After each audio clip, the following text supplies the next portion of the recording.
संविधान का सही से पूरा लाभ लेने के लिए अब पंडित नेहरू के परिवार से व अन्य सभी जातिवादी व संकीर्ण मानसिकता रखने वाली पार्टियों से भी अब कोई ज्यादा उम्मीद नहीं रखनी चाहिए, जो ये सब हमें काफी कुछ देखने के लिए मिल रहा है। ऐसे में अब हमारी पार्टी इन वर्गों के लोगों को सावधानी के तौर पर ये भी कहना चाहती है कि इस बार संसद में संविधान पर हुई चर्चा के दौरान जो अभी चल भी रही है, सत्ता व विपक्ष की तरफ से भी इन वर्गों के वोटों को लुभाने के लिए खासकर कांग्रेस व समाजवादी पार्टी ने देश के SC, ST व OBC वर्गों के आरक्षण को लेकर काफी कुछ हवाई बातें कही। ये दोनों पार्टियां संसद में चुप्पी रहती तो ज्यादा उचित होता। इस मामले में इनकी पोल तो नहीं खुलती या मुझे पोल खोलने के लिए मजबूर नहीं होना पड़ता, क्योंकि केंद्र में रही कांग्रेस पार्टी की सरकार के समय में व इसी पार्टी की मिली भगत से समाजवादी पार्टी ने SC, ST वर्गों का पदोन्नति में आरक्षण संबंधी संवैधानिक संशोधन विधेयक का काफी डटकर विरोध किया था, जो ये बिल अभी तक भी संसद में लटका पड़ा है। इससे बीजेपी की भी आरक्षण विरोधी मानसिकता साफ झलकती है, जो इसे पास कराने के कतई भी मूड में नहीं है। और अभी भी हमें सत्ता व विपक्ष द्वारा आरक्षण को निष्प्रभावी बनाने वैसे खत्म करने के लिए इन सब की सोच लगभग एक जैसी ही देखने को मिलती है। इतना ही नहीं बल्कि अब तो ये पार्टियां अंदर आपस में मिलकर कोर्ट की आड़ में भी इनके आरक्षण को निष्प्रभावी बनाने में वे आगे चलकर इसे पूरे तौर से खत्म करने की भी पूरी कोशिश में लगी हुई है। ये स्थिति देश के लिए अति दुखद व लोगों के भविष्य के लिए भी अति दुर्भाग्यपूर्ण है। इसके साथ ही संसद में हो रही इस चर्चा में सत्ता व विपक्ष को सुनकर ऐसा लगता है कि इन्होंने अपने अपने राजनीतिक स्वार्थ में अब संविधान का ही काफी हद तक राजनीतिकरण कर दिया है, और इस मौके पर भी कोई अपने स्वार्थ में संविधान की प्रति को माथे पर लगा रहा है तथा कोई इसे अपने हाथ में लेकर इसको दिखाने में लगा है। यानी कि बाबा साहब डॉक्टर भीमराव अम्बेडकर ने उस समय के प्रधानमंत्री पंडित जवाहरलाल नेहरू को अपने इस पद से इस्तीफा भी दे दिया था। बाबा साहब ने कानूनी मंत्री पद से उनको इस्तीफा दे दिया था। हालांकि उस समय की कांग्रेसी सरकार ने बाबा साहब के इस्तीफा देने के कारणों के बारे में इनको संसद में बोलने तक भी नहीं दिया था। जैसा कि ये विदित है कि अपने देश के महान व्यक्तित्व व विद्वान परम पूज्य बाबा साहब डॉक्टर भीमराव अम्बेडकर द्वारा निर्मित भारतीय संविधान की 75 वर्षों की गौरव यात्रा पर इस वर्ष भी संसद में काफी गर्म चर्चा चल रही है, और इस चर्चा का महत्व व उसकी उपयोगिता आदि तभी संभव है जब खुले मन से ये स्वीकार किया जाए कि क्या शासक वर्ग मानवतावादी व कल्याणकारी संविधान की पवित्र मंशा के हिसाब से यहाँ देश के करोड़ों लोगों को रोजगार एवं न्याय तथा आत्मसम्मान एवं स्वाभिमान का जीवन दे पाया है। क्योंकि भारत का संविधान व उसके लोकतंत्र की शोभा यहाँ देश के अपार उन्नति व यहाँ के लोगों की बहुत तरक्की के लिए जरूरी होने के साथ साथ विकसित देश होने का प्रमुख मापदंड भी है। स्पष्ट है कि इसका जवाब हाँ में संभव नहीं होने के कारण शासक दल इधर उधर की बातें करके ही ध्यान भटकाएंगे। लेकिन ऐसे में ईमानदारी इसी में निहित है कि बड़ा दिल करके ये स्वीकार किया जाए कि देश पर अब तक राज करने वाली पार्टियों ने संविधान पर सही से अमल करने के मामले में अपनी सच्ची निष्ठा, ईमानदारी व देशभक्ति अगर निभाई होती तो फिर अपने देश का हाल आज इतना बदहाल नहीं होता कि यहाँ लगभग 80 करोड़ लोगों को रोजगार के अभाव में अपनी भूख मिटाने के लिए थोड़े से सरकारी अनाज का मोहताज जीवन गुजारने को मजबूर नहीं होना पड़ता।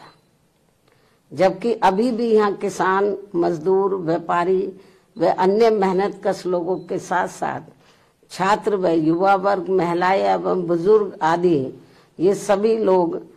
अपनी समस्याओं को लेकर काफी ज्यादा परेशान व चिंतित भी हैं। इससे स्पष्ट है कि यहाँ संविधान विफल नहीं रहा है, बल्कि देश पर राज करने वाले लोगों व पार्टियों ने ही देश के संविधान को फेल करने का काम किया है। शायद यही कारण है कि संसद में जब अब संविधान को लेकर विशेष चर्चा हो रही है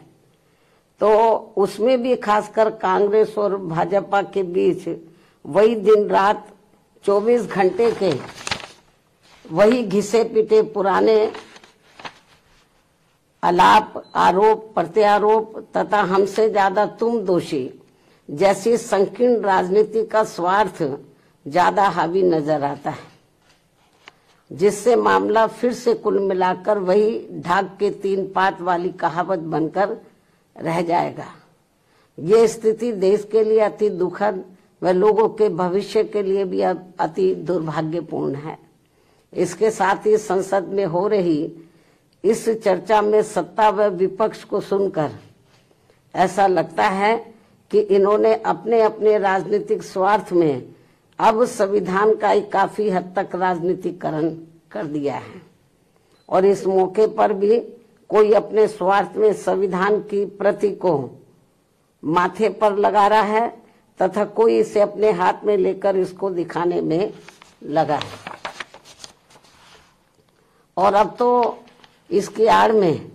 देश व जनहित के जरूरी मुद्दे भी दरकिनार कर दिए जा रहे हैं, जबकि भारतीय संविधान के मूल निर्माता परम पूज्य बाबा साहब डॉक्टर भीमराव अम्बेडकर तो अपने देश में पहली बनी कांग्रेसी सरकार में ये भाप गए थे कि केंद्र व राज्यों में सत्ता जातिवादी व संकीर्ण मानसिकता रखने वाले लोगों के हाथों में रहते हुए यहाँ सदियों से उपेक्षित रहे खासकर SC, ST व OBC वर्गों के लोगों को जिंदगी के हर पहलू में आगे बढ़ने के लिए जो भी इन्हें संविधान में कानूनी अधिकार मिले हैं तो उनका अब इन्हें सही से पूरा लाभ नहीं मिल पाएगा। और ये सब बाबा साहब ने केंद्र में पहले बने कानूनी मंत्री पद पर रहते हुए खुद होते हुए भी देखा है, जिससे दुखी व चिंतित होकर फिर इन्होंने यानी कि बाबा साहब डॉक्टर भीमराव अम्बेडकर ने उस समय के प्रधानमंत्री पंडित जवाहरलाल नेहरू को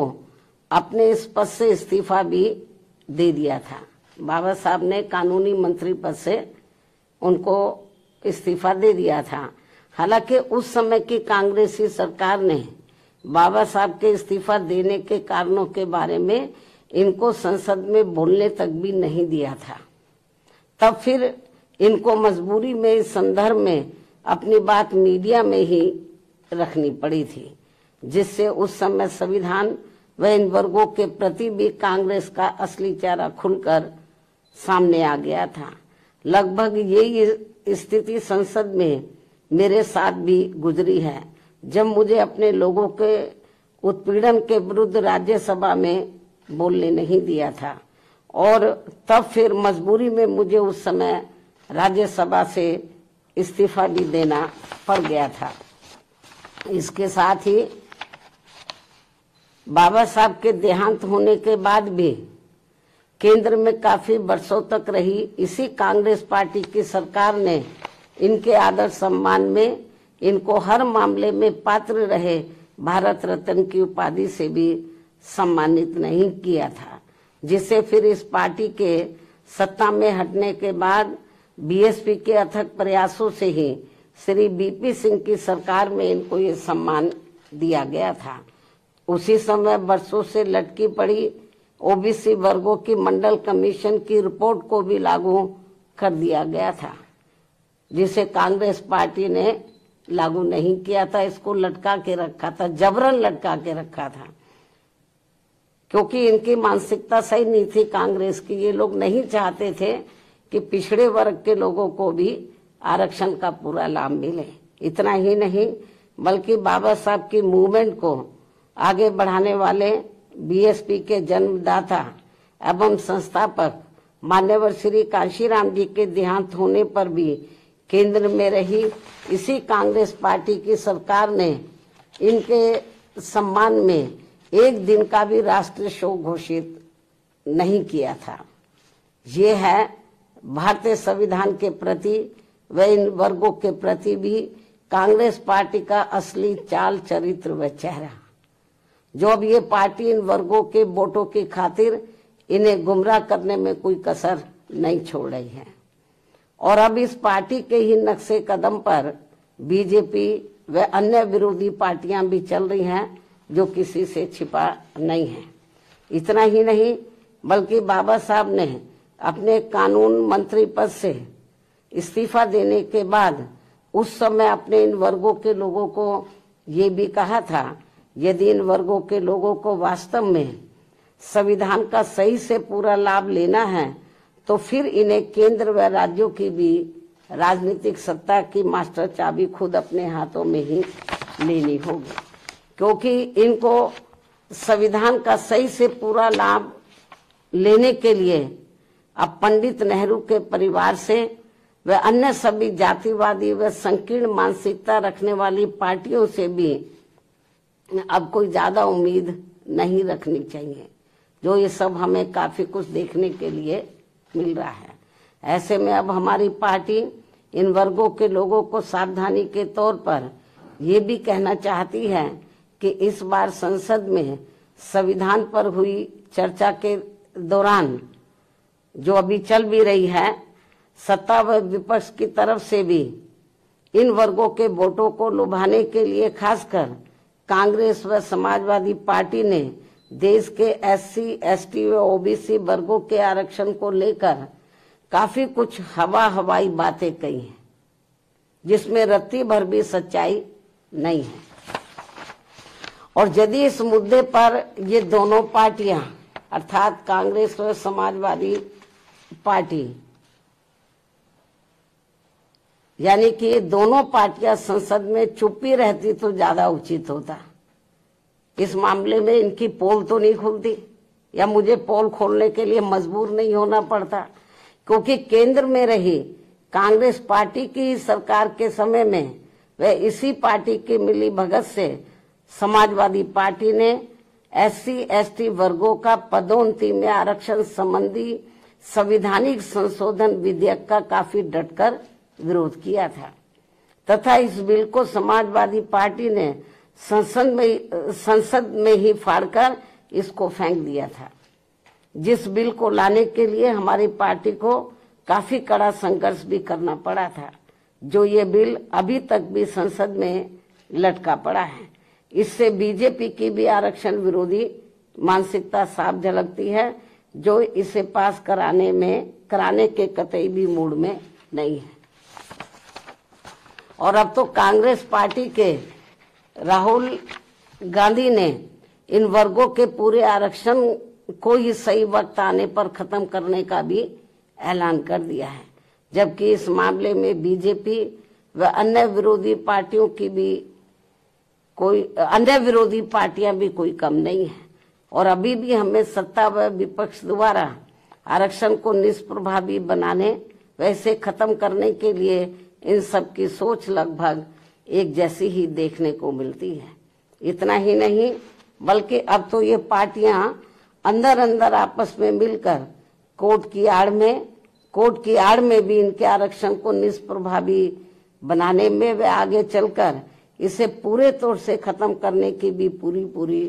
कोशिश में लगी हुई है,